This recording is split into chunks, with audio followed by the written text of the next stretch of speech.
ចូលអ្នកកុំខ្លាចឡើយឆាប់ហែលកាត់ខ្សែទឹកទៅតោងចុងកំណាត់ឈើម្ខាងហើយទាញមកក្រោយជួយគ្រប់គ្នាឲ្យរួចជីវិតព្រះពោធិសត្វក៏បង្កាត់ភ្លើងឲ្យពួកគេអានអីតាបោះចង្រៃនេះមិនយកចិត្តទុកដាក់ជាមួយអញជាព្រះរាជកុមារទេបើជាលើកដំកើងស្និទ្ធស្នាលពពួកសត្វដេរឆាននេះទៅវិញយើងនឹងចងអាធិធជាមួយតាបោះនេះ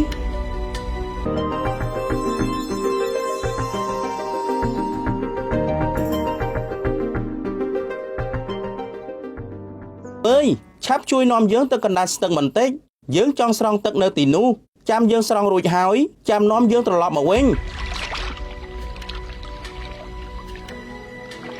ដោយនឹកឃើញដល់ចិត្តអំណាចរបស់ព្រះរាជកុមារពួកអ្នកបម្រើក៏មូលគំនិតគ្នា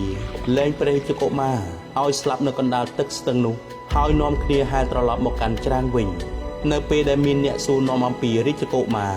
ពួកគេក៏នាំគ្នាឆ្លើយថាពួកយើងរកទ្រង់មិនឃើញទេប្រហែលជាទ្រង់ឃើញមេឃងងឹតរកភ្លៀងក៏ហែលឡើងគោកយាងចេញទៅព្រះបរមរាជវាំងមុនហើយមើលទៅបន្ទាប់មកពួកអាមាត្យក៏នាំគ្នាមកកាន់ព្រះរាជដំណាក់ព្រះរាជាក៏បានត្រាស់សួរថាណែអស់លោកអាមាត្យចុះព្រះអរោះយើងបាត់ទៅណាហើយក្រាបទូលព្រះអង្គទូលព្រះបង្គំមិនដឹងទេពេលពួកទូលបង្គំឃើញមេឃងងឹតរកភ្លៀងទូលបង្គំស្មានតែព្រះរាជកុមារទ្រង់យាងមកមុនហើយទើបពួកទូលព្រះបង្គំប្រញាប់មកតាមក្រោយក្រាបទូលព្រះរាជាទ្រង់មកនោះអីសីឮសំឡេងរាជកុមារជុំកងរំពងក៏សម្រេចចិត្តជួយព្រះរាជកុមារនិងសត្វទាំង3ផ្សេងទៀតឲ្យរួចពីសេចក្តីស្លាប់ចូលអ្នកកុំខ្លាចឡើយឆាប់ហែលកាត់ខ្សែទឹកទៅតោងចុងកំណាត់ឈើម្ខាងហើយទាញមកក្រោយជួយគ្រប់គ្នាឲ្យរួចជីវិតព្រះពោធិសត្វក៏បង្កាត់ភ្លើងឲ្យពួកគេអាំងពស់កណ្ដុរនិងសេកត្រូវបានពោធិសត្វឲ្យអាំងមុនព្រោះលោកឃើញថាជាសត្វទន់ខ្សោយចំណែករាជកុមារជាអ្នកអាំងក្រោយគេព្រះរាជកុមារទ្រង់ព្រះតម្រិះថាអីតាបោះចង្រៃនេះមិនយកចិត្តទុកដាក់ជាមួយអញជាព្រះរាជកុមារទេបើជាលើកដំកើងស្និទ្ធស្នាលពពួកសត្វដេរឆាននេះទៅវិញយើងនឹងចងអាធិធជាមួយខ្ញុំបានសោយរាជសម្បត្តិកាលណាហើយលោកទៅរកខ្ញុំចុះខ្ញុំធានាថានឹងផ្គត់ផ្គង់លោកគ្រប់បែបយ៉ាងពេលនេះតាបោះកំហួចនេះប្រហែលជាមកប្រាថ្នាសុំអ្វីពីអញហើយមើលទៅអ្នកទាំងឡាយមិនត្រូវឲ្យតាបោះនោះឃើញយើងឡើយឆាប់សម្លាប់វាភ្លាមទៅ